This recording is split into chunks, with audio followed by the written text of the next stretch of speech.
Good evening, Ollie. Thanks for joining us. Tell us about this quarantine-free list. Is South Africa on it?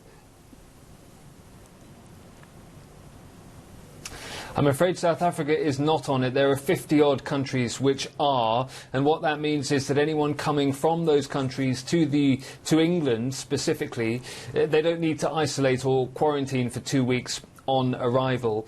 There's a traffic light system here, green, amber and red. If you're on the green list, that means the UK considers you very low risk, so that's countries like New Zealand.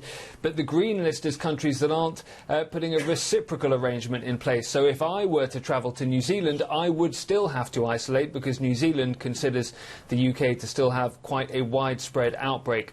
Amber, though, is that list of countries that are reciprocating, so European nations like France and Spain and Italy, and that opens up the possibility of European summer holidays for British people. They can travel to those European countries and crucially come back and not have to self-isolate for a fortnight when they do so. And then in that red category, the USA, China, Brazil, Russia, South Africa too, those countries that at the moment the UK doesn't believe are safe enough in terms of the COVID-19 outbreak in those countries.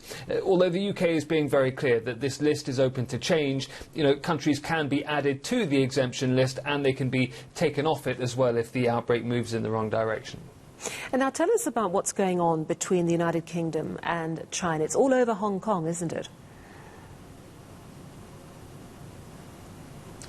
That's exactly right. This new security law that's been imposed effectively on Hong Kong by Beijing, which the UK believes not only threatens many of the freedoms of Hong Kong and the people there, but also it believes breaches international law and, crucially, breaches the agreements under which Britain handed back the sovereignty of Hong Kong to China back in 1997. So the UK believes it has to act, and one of the ways that it is responding is by saying that it's opening up a path to citizenship for so-called British national overseas citizens in Hong Kong and their dependents and anyone eligible for that status.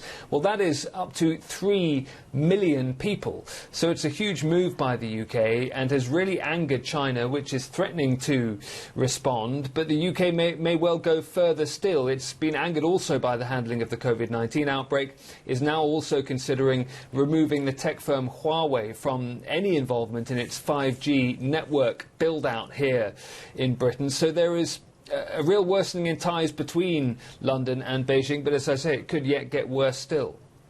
Well, thank you very much. That's our UK correspondent, Ollie Barrett, coming to us live from London.